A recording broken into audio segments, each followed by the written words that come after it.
नेहमीच वैविध्यपूर्ण भूमिकांसाठी ओळखली जाणारी अभिनेत्री अभिज्ञा भावे आत्ता तारेडीमध्ये सुद्धा एका वेगळ्या भूमिकेत आपल्याला दिसणार आहे. आणि अभिज्ञा, क्या बात आहे. असं इंट्रोडक्शन तुझ्याकडनं येणं, it is a pleasure. Of course तुझे एकसे एक रोल आणि त्याच्यातल्या तुझ्या भूमिका जबरदस्त होत्या. आणि आता याच्यात काय तू सरप्राईज घेऊन आली आहेस आमच्यासाठी.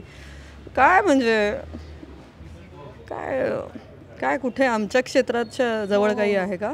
अच्छा, कॉम्पिटिशन आहे आता. माझं मीडिया हाऊस आहे, महाराष्ट्र न्यूज नेटवर्क, आणि आम्ही फक्त खऱ्या बातम्या दाखवतो. तुम्ही?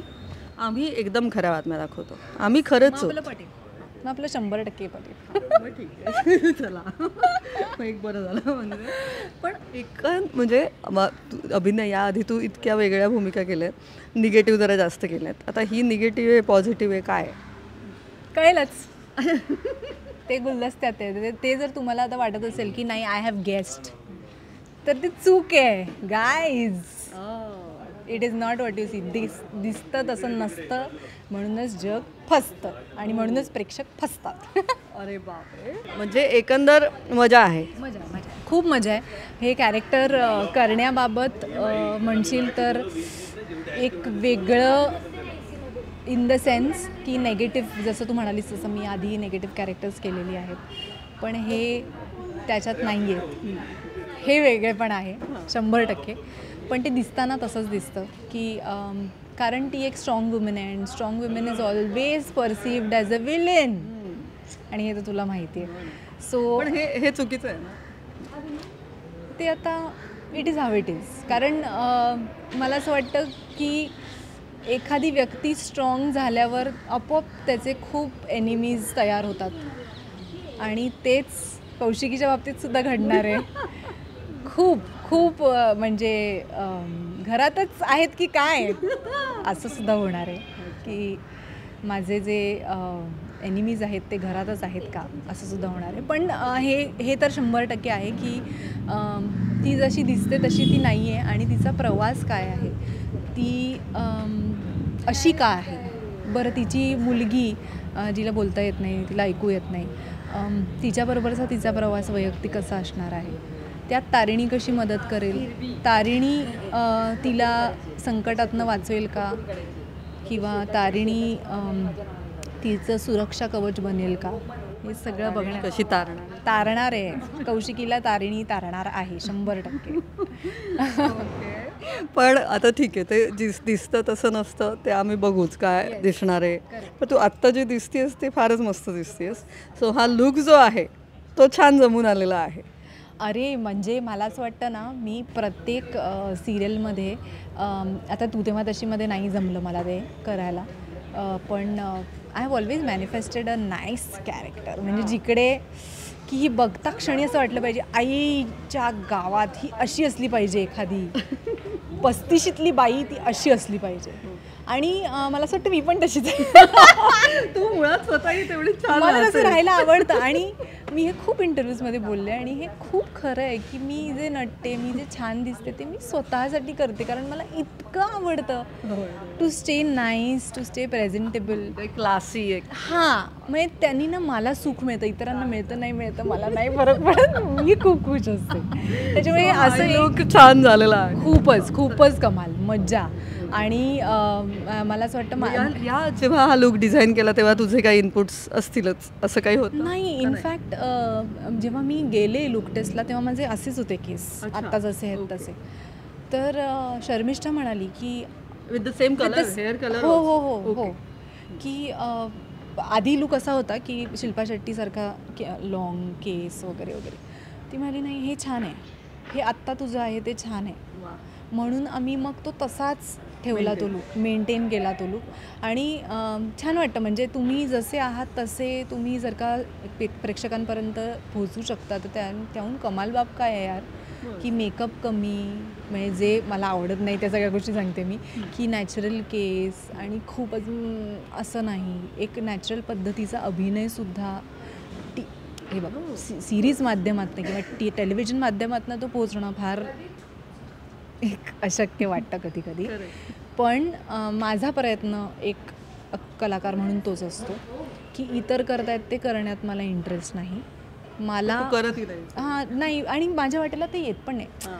ते पण होतं ना, नशिबाचा पण तो भाग आहे की I manifest only things that are different. आणि कदाचित त्या खूप जास्त आव्हानात्मक असतीलही, कदाचित त्या खूप जास्त वेळ घेतील टू प्रूव्ह, पण I am okay with it. कारण मला तुझं एक म्हणणं असणाऱ्या भूमिका नेहमी तुझ्याकडे येतात आणि ते चांगली गोष्ट आहे की एक being the protagonist it's a different thing, पण being the antagonist it's a very different thing. And you enjoy that more? I enjoy it completely.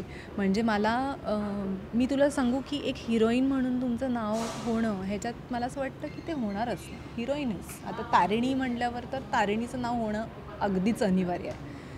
पण जर का तिकडे कौशिकीबद्दल बोललं जाईल किंवा जसं खुलताच्या बाबतीत मोनिकाबद्दल बोललं गेलं, तुला पातेरेच्या बाबतीत मायराबद्दल, तू तेव्हा दशीच्या तू तेव्हा दशीच्या बाबतीत पुष्पवल्लीबद्दल, इट इज अन ऑनर की एवढ्या दिग्गज आणि इकडे सुद्धा सेम एवढ्या दिग्गज कलाकारांमध्ये तुमची नोंदही घेतली जाणं इज अन ऑनर.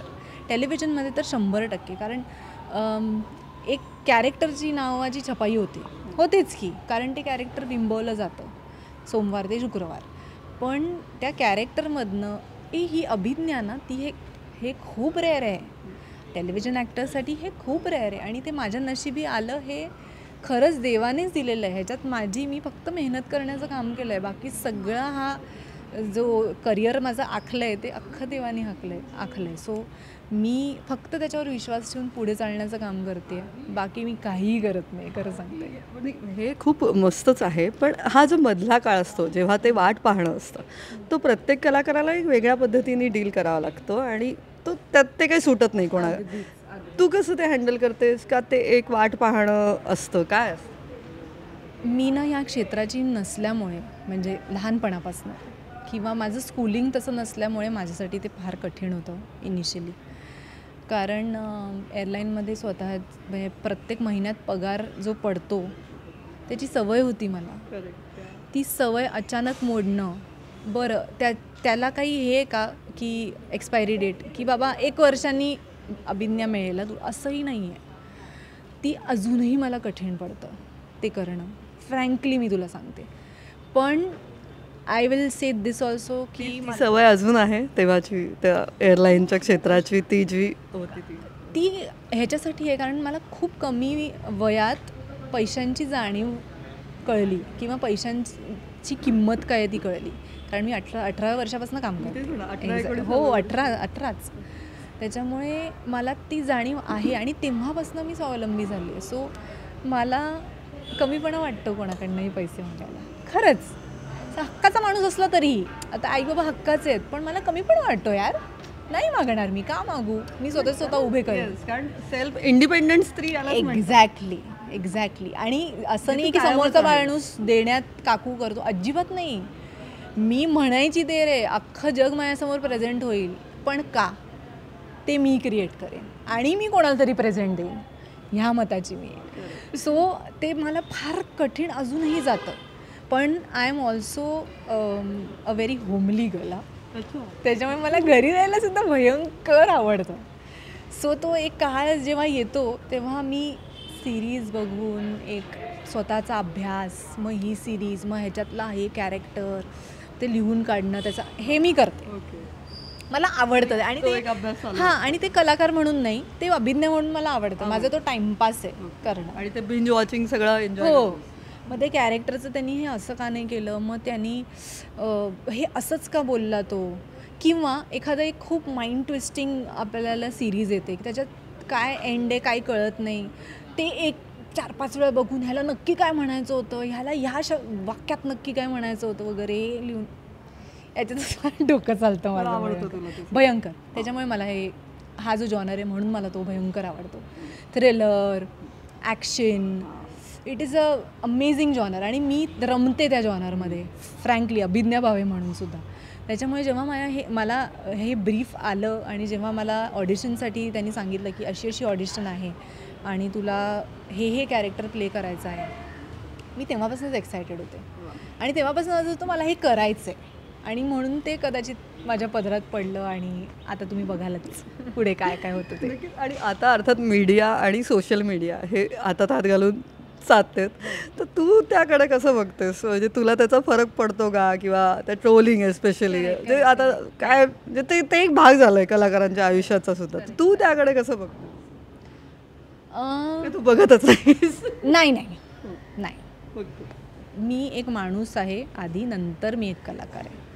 सो माणूस म्हणून कोणालाही फरक पडेल. म्हणजे आज जर मी माझ्या बाबांवर कोणी टीका केली तर मला फरक पडणारच की. मग त्यांचं मत काही असो, चूक असो बरोबर असो, मला वाईट वाटणार जर कोणी माझ्या बाबांबद्दल काही बोललं तर. सो फरक नाही पडत अशातला भाग नाही.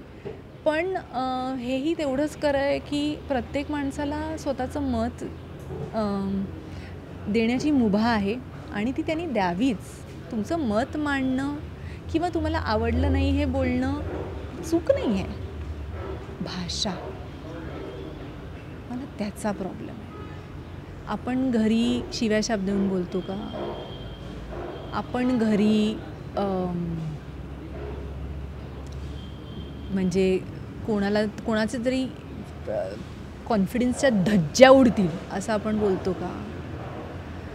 किंवा आपण एक खूप वयाने किंवा कर्तृत्वाने मोठ्या माणसाला तुम्ही समोर असं बोलाल का? तेव्हा तुम्ही ते समोर बोलायला येणार ना, हां. तेव्हा सेल्फीज काढायला येणार, तेव्हा तुम्ही असं बोलाल की सर सॉरी मी ही कमेंट केली होती, माझं चुकलं सर, किंवा मला हे वाटतं तुमच्याबद्दल. मागे बोलणाऱ्यांशी मला प्रॉब्लेम आहे, मला ट्रोलर्सची प्रॉब्लेम नाही आहे. ट्रोलर्सने समजा उद्या एखाद्या व्यक्तीने समोरून मला मी ही कमेंट केली आहे, मला हे तुमच्याबाबत वाटतं, आय रिस्पेक्ट दॅट पर्सन, कारण त्याला त्याचं ओपिनियन आहे आणि तो त्या ओपिनियनबद्दल he is unapologetic about that opinion. Opinion असावंच की, ओपिनियन आणि असलंच पाहिजे, पुरुष असो स्त्री असो, पण ते मांडण्याची पद्धत ही आपण जसं समोर एखाद्या माणसाला सांगू ना तशी हवी. शिव्या मी नाही का घालत मनातल्या मनात, मी सुद्धा घालते, पण ते व्यक्त होणं गरजेचं आहे का? आणि again, is there any need to indulge in negativity? एवढ्या आपल्या आजूबाजूच्या गोष्टी ऑलरेडी इतक्या आपण नेगेटिव्ह ऐकतो, आपण सुद्धा नेगेटिव्ह होणं गरजेचं आहे का? आपण आपली आणि समोरच्या माणसाची सॅनिटी लक्षात घेऊन मत व्यक्त करणं गरजेचं आहे. हा मला असं वाटतं it is for them to think. कारण मी तरी म्हणजे मी सुद्धा आता समजा एक अमिताभ बच्चन आहेत, त्यांच्यासाठी मी एक प्रेक्षकच आहे ना, कलाकार वगैरे नंतर, मी प्रेक्षक आहे पहिले. पण मला जर का त्यांची एखादी गोष्ट आवडली नाही, एखादा त्यांचा पिक्चर आवडला नाही, तर ते मी असं सांगणार की मला ह्या गोष्टी नाही आवडल्या. शिव्या शाप देऊन बोलणं म्हणजेच तुमचा मुद्द्याची नोंद होते किंवा त्याची तीव्रता कळते, अशातला भाग नाही. सौम्य शब्दातसुद्धा, चांगल्या शब्दातसुद्धा तुमचा मेसेज समोरच्या माणसापर्यंत पोहोचणं गरजेचं आहे. तो पोहोचतच असतो आणि त्याचा आदर आम्ही ठेवू जर तुम्ही आमचा ठेवला तर. मला असं वाटतं की अतिशय योग्य उत्तर तू दिलेलं आहेस आणि स्पष्ट शब्दात दिलं आहेस, जे नेहमीच अभिज्ञा बोलते, स्पष्ट आणि स्वच्छ आणि बेस्ट.